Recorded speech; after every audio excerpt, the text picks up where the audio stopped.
Sugeng siang sedulur. Pasti masih inget aku toh, Afif Amar, pemuda Jawa asli. Hehehe. Kali ini kalian akan aku ajak main ke Kabupaten Karanganyar, salah satu kabupaten yang berada di sebelah timur kota Solo.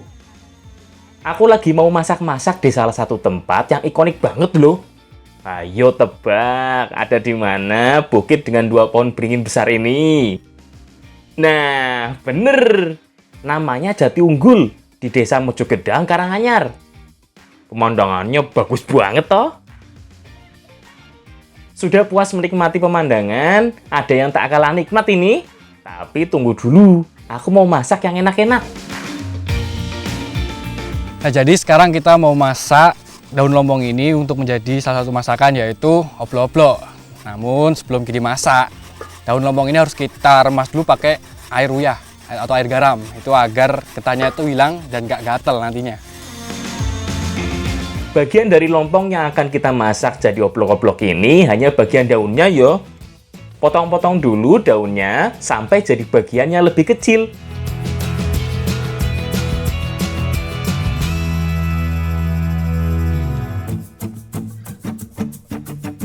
Setelah itu taburi dengan garam dapur.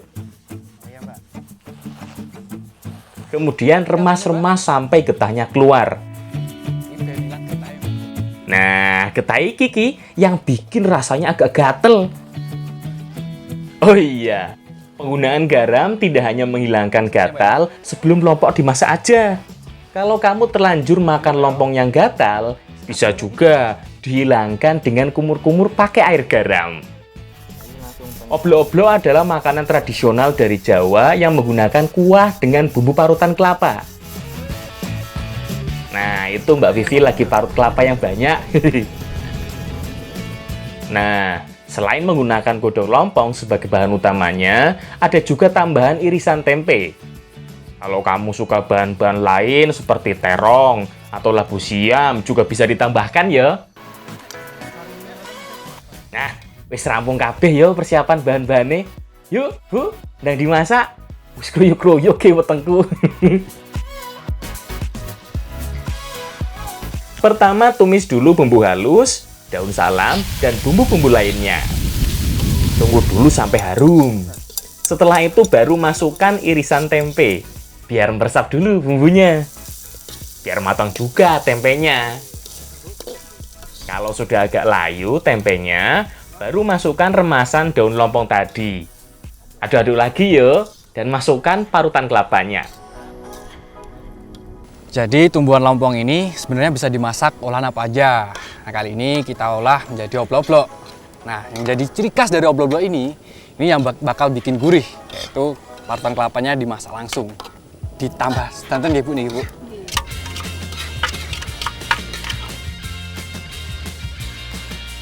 Biasanya kan, kebanyakan masakan yang digunakan adalah santannya. Tapi kali ini parutan kelapanya langsung yo.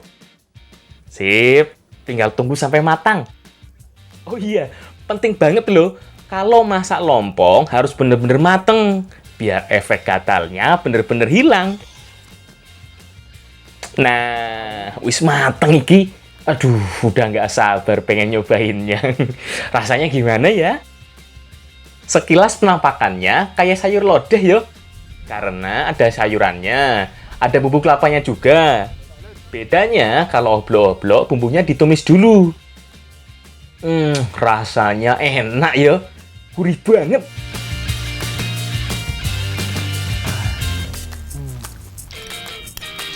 Gatel emang hilang ya, Bu ya? Iya, Mas. Wah, ternyata nggak semua jenis lombong itu bisa diolah. Hanya lombong yang nggak ada umbinya. Seperti yang tadi, asal masaknya itu pas, bumbu-bumbunya juga bener, rasanya itu mantap banget. Ini gurih banget karena ada parutan kelapanya tadi.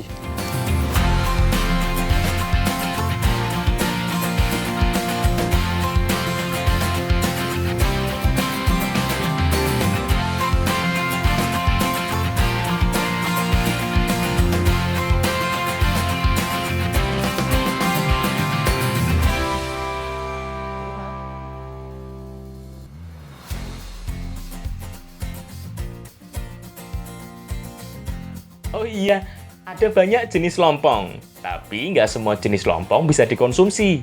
Ada yang bilang kalau lompong adalah salah satu jenis talas-talasan yang biasa dikonsumsi, baik batang maupun daunnya. Tapi kalau talas, biasanya yang lebih sering dikonsumsi adalah bagian umbinya. Sekarang kita lagi cari tumbuhan pelompong. Nah, sebenarnya tumbuhan pelompong ini mulai dari akar sampai daunnya itu bisa diolah. Sebenarnya ini gatal sih, cuma nanti bisa diolah. Bakal kita olah dulu, cari yang banyak dulu nih. Tak nih, Mbak, ya. Biasanya, ciri-ciri lompong yang bisa dimanfaatkan bagian batang dan daunnya adalah jenis lompong yang umbinya tidak terlalu besar. Lompong jenis ini biasanya tidak terlalu gatal.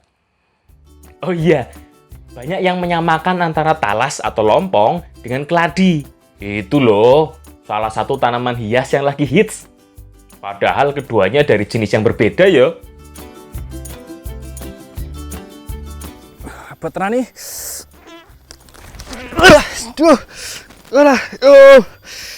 Mbak, gasot Mbak. Loh Mas, kenapa Mas? Iya gini Mbak. Wah, Goras sih mau. kegoras. Perih Oh, pas banget ya? banget Mas. Iki getah pelompong iso nggo nambani. Oh iya Mbak. Heeh, saya tak tambanane.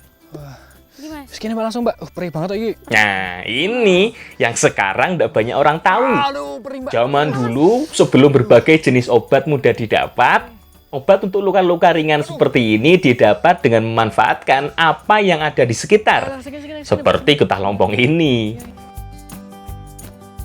Soalnya, pada batang talas atau lompong ini mengandung ekstrak etanol yang bisa berfungsi sebagai antiseptik. Jadi bisa membunuh bakteri yo. Nah, wis akeh ki Mbak lompongnya. Yuk kita masak.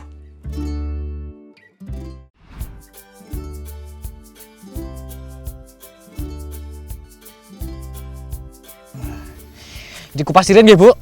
Kesannya buatan gatel ya. Sekarang kita mau ngolah batang lompong ini. Sebelum diolah, kita kupas dulu kulitnya. Itu agar rasa gatalnya itu hilang. Dan bumbunya itu mudah meresap. Ngoten ya Bu ya? Aku kupasirin ya Bu. Kalau tadi udah masak daun lompongnya, sekarang yang akan kita masak adalah bagian batangnya ya. Batang lompong memiliki tekstur yang lunak dan memiliki kulit yang halus di bagian luarnya. Sama seperti daunnya, bagian luar batangnya juga kalis yo, alias waterproof. Makanya harus dikupas dulu seperti ini.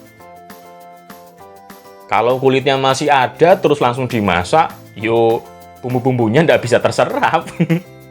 Kan kalis, air aja nggak bisa nempel, gimana bisa terserap? Potong batang lompong menjadi bagian yang kecil-kecil ya. Tipis-tipis seperti ini, biar lebih cepat masaknya. Sama seperti masak daunnya. Masak batang lompong juga harus diremas-remas dengan garam dulu. Tujuannya juga agar gatalnya hilang. Harus ekstra kuat ini remas-remas batang lompongnya. Soalnya bagian batangnya biasanya cenderung lebih gatel daripada daunnya. Makanya, bilasnya juga dengan air panas ya kalau bisa, biar gatalnya benar-benar hilang.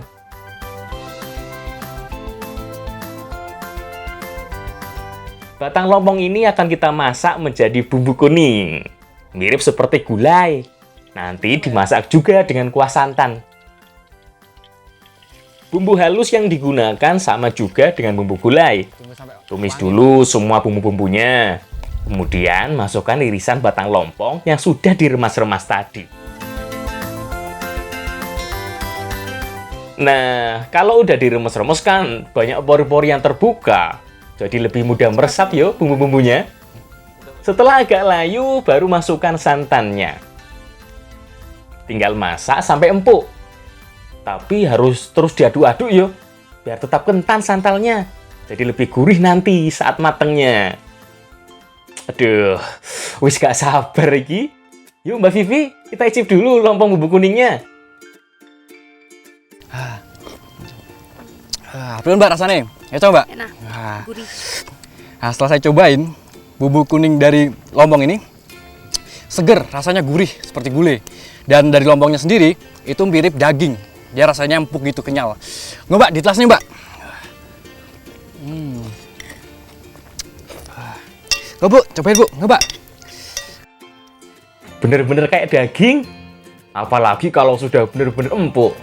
Cocok ya, yang biasa makan gulai daging tapi lagi mau diet. Bener-bener kayak daging rasanya. Apalagi kalau udah bener-bener empuk. Cocok ya, yang biasa makan gulai daging tapi lagi mau diet. Apalagi sayuran lompong seperti ini bisa menetralkan tekanan darah. Wis enak, banyak manfaatnya lagi.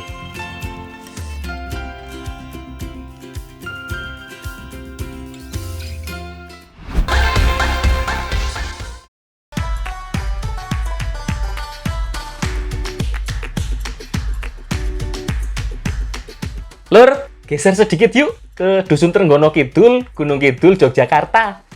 Aku mau masak salah satu bahan makanan yang jadi favorit ibu-ibu zaman dulu. Iki, kembang turi. Kembang turi adalah salah satu bunga dari pohon yang biasa digunakan sebagai bahan bangunan. Walaupun ada jenis yang berwarna merah, bunga turi umumnya berwarna putih seperti ini. Sekarang kita mau ngolah kembang turi. Nah, ada yang bilang kalau kembang turi ini sebenarnya pahit. Namun ini nih yang bikin pahit. Benang sarinya yang warna kuning ini. Ini kita pisahkan dulu agar nanti pas dimakan nggak pahit. Tak pisahin sih Mbak ya. Iya.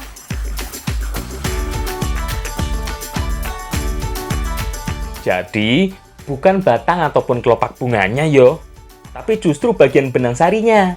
Terutama benang sari dari bunga yang sudah mekar, yang berwarna kuning seperti ini. Kalau udah dibuang semua ya aman, rasa pahitnya sudah pasti berkurang. Bunga turi paling sering diolah jadi campuran pecel, tapi bisa juga diolah jadi bahan urap atau gudangan seperti yang akan kita masak sekarang.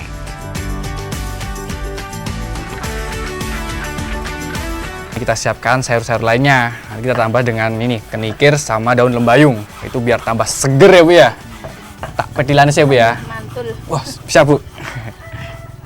Nah, aku kebagian tugas untuk motong-motong semua jenis sayurannya. Nah, Mbak Debbie yang marut kelapa, terus Ibu Sahir yang membuat bumbu halusnya. Ini nih, yang nggak boleh ketinggalan dalam membuat bumbu halus, yaitu kencur yo. Yang lainnya sih sama, seperti bumbu dasar lainnya.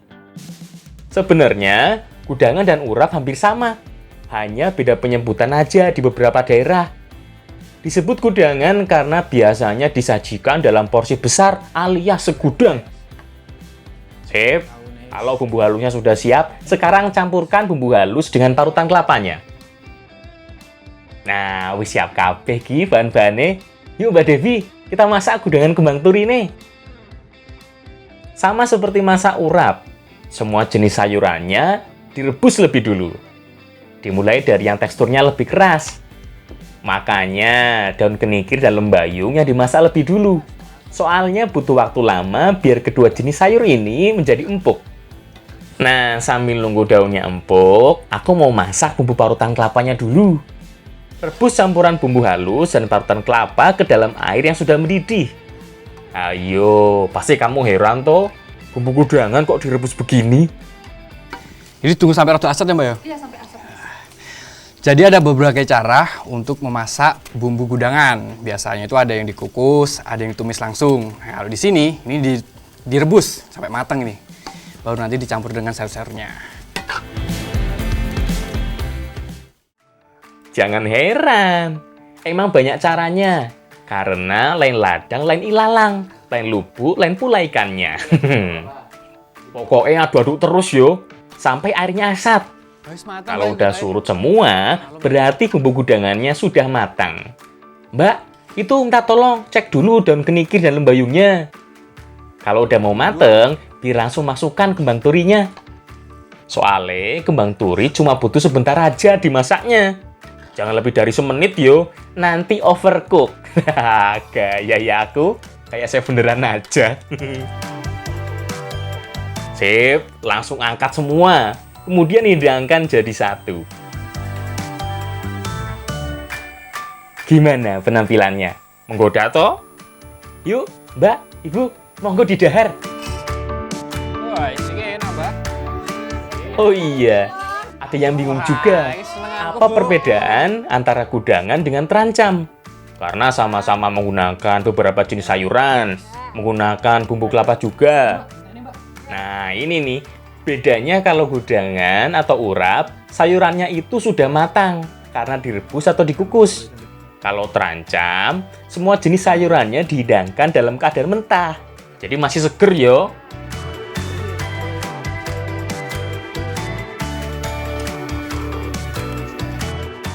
Oh, Mbak, terus nih, Mbak. Ya.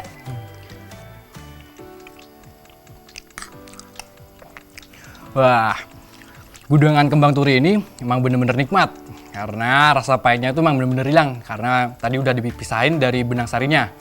Dan ini rasanya masih segar dan manis ya, Mbak ya? Nah, yang tadi dimasaknya dengan cara direbus. Wah, ayo Mbak, cinta ini, Mbak.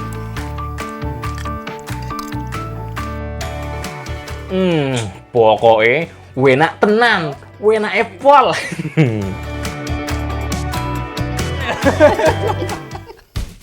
Tadi udah lihat toh bentuk bunga turinya kayak gimana?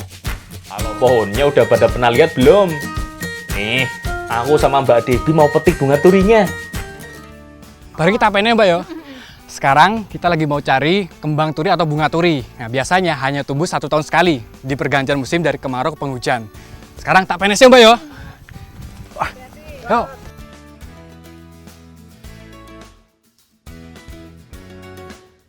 Turi adalah salah satu pohon kecil yang hidup di Asia Selatan dan Asia Tenggara. Biasanya memiliki batang utama dengan beberapa ranting di bagian atasnya. Kulitnya cenderung kasar dan keras. Makanya harus hati-hati yo kalau mau manjat seperti itu.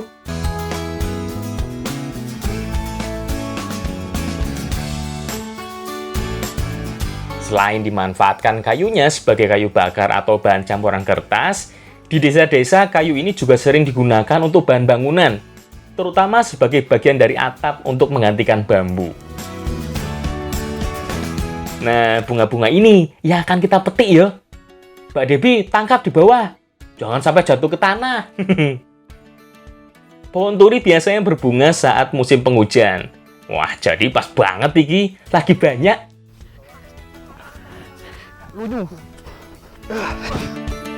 Itu oke Mbak ya? Saya gomble Mbak. Saya sendal aku jeblok tok Mbak. Mangel iki gune. Salah satu masakan yang paling sering dibuat dari kembang turi adalah oseng-oseng yo. Tapi kali ini banyak temennya. Banyak bahan lainnya juga yang digunakan sebagai bahan tambahan. Jadi kalau di dusun Trenggono Kidul sini itu sering memanfaatkan kembang turi ini untuk jadi bahan olahan. Salah satunya untuk dioseng juga ya Bu ya. Nah ini kita lagi persiapan untuk mau mengoseng. Ini harus dibuangin dulu sama ini benang sarinya. Ini agar nggak pahit. Tapi kalau dioseng harus dijadiin 2 seperti juga. Itu agar nanti masaknya itu matangnya merata dan cepet ya Bu ya. Nah ini tak suwiri sih ya Bu ya. Disuir-suir biar lebih mudah matangnya yo. Kalau oseng-oseng bumbunya sederhana saja yo. Cuma butuh bawang merah, bawang putih, cabai rawit, dan cabai hijau keriting. Semuanya diiris-iris dulu, seperti ini.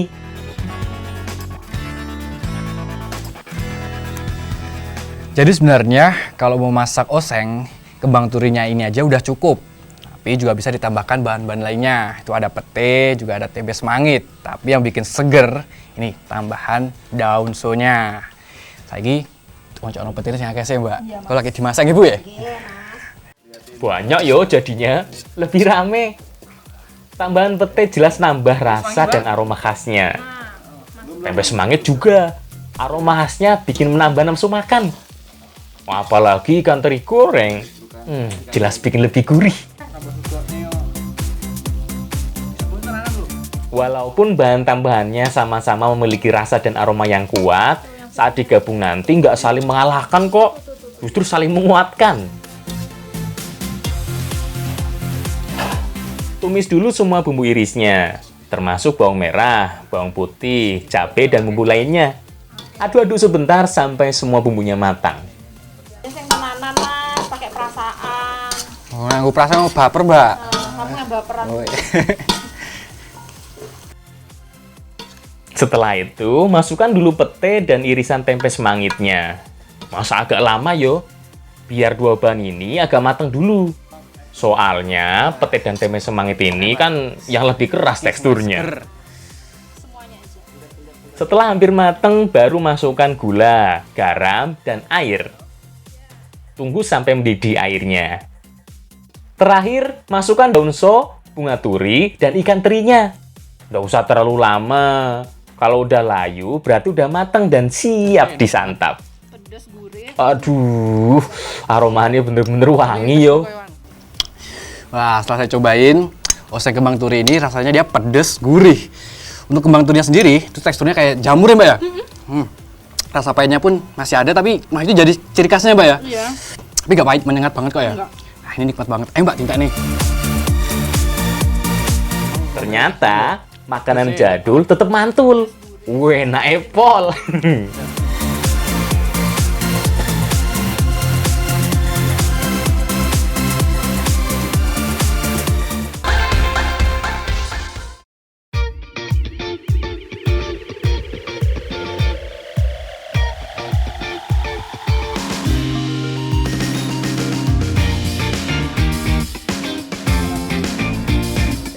Balik lagi ke Karanganyar ya. Di desa Sawit, Mojogedang ada salah satu makanannya khas, namanya sego uleng. Makanya aku dan Mbak di sini mau nyiapin dulu bahan-bahannya.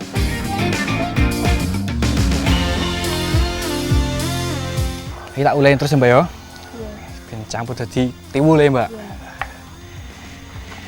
Sekarang kita lagi mau bikin sego uleng atau nasi uleng. Sekarang lagi nyiapin tiwulnya. Nah, proses yang saya lakukan ini adalah proses interi atau membuat tepung tadi menjadi gumpalan seperti menyerupai kayak nasi seperti ini. Lanjut saja Mbak ya. Untuk membuat nasi tiwul, tepung tiwul harus dibasahi dengan air dulu. Kemudian digosok-gosok sampai membentuk gumpalan seperti beras.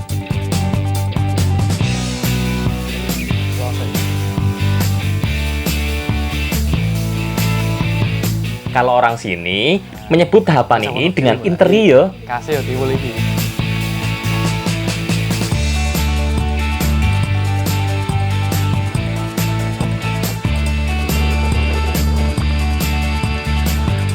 Lauk yang paling sering digunakan pada sego uleng adalah olahan ikan besekan seperti ini. Ikan pindang yang dikemas dengan besek anyaman bambu. Ikan besek biasanya dimasak dengan bumbu lombok hijau. Sebelum dimasak, ikannya dipotong-potong dulu, kemudian buang bagian durinya. Ikan ini sih digoreng aja udah enak banget yo. Apalagi kalau dimasak dengan aneka bumbu nanti.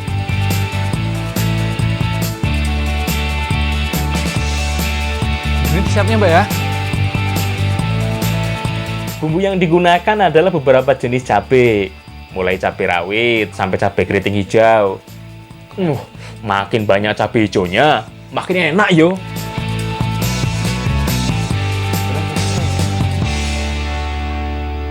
Ada juga irisan bawang merah, bawang putih, dan tomat.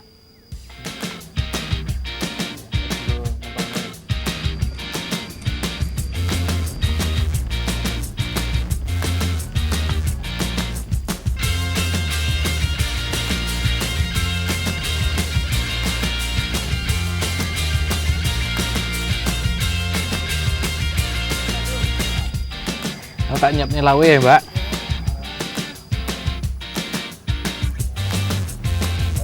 Masak nasi tiwul ki gampang banget yo. Bahan tiwul yang sudah dicampur dengan air tadi langsung saja kukus seperti ini sampai matang.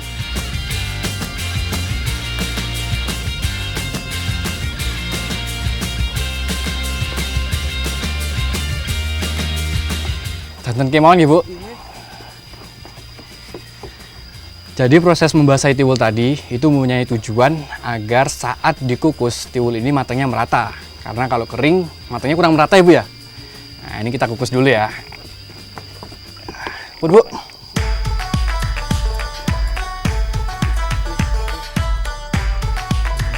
Biasanya butuh waktu sekitar 20 menit. Nah, untuk ikan besekannya, tumis dulu semua bumbu yang diiris tadi. Ditambah dengan laos dan salam.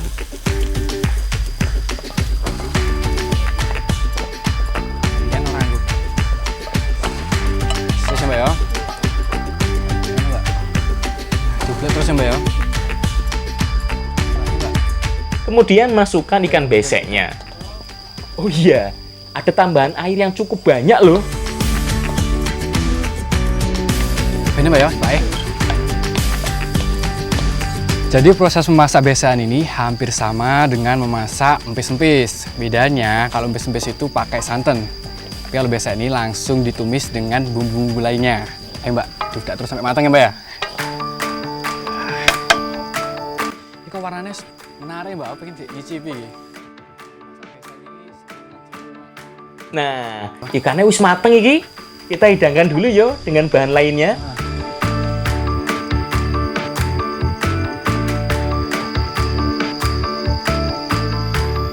Sego uleng adalah salah satu makanan khas Jawa yang menggunakan campuran nasi tiwul.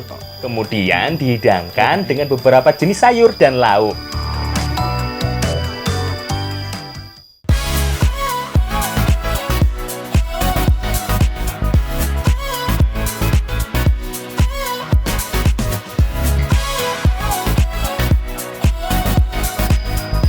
Makanya, aku mau campur dulu nasi putih dengan nasi tiwul. Campurnya ya. Ini yang jadi syarat wajib sego uleng.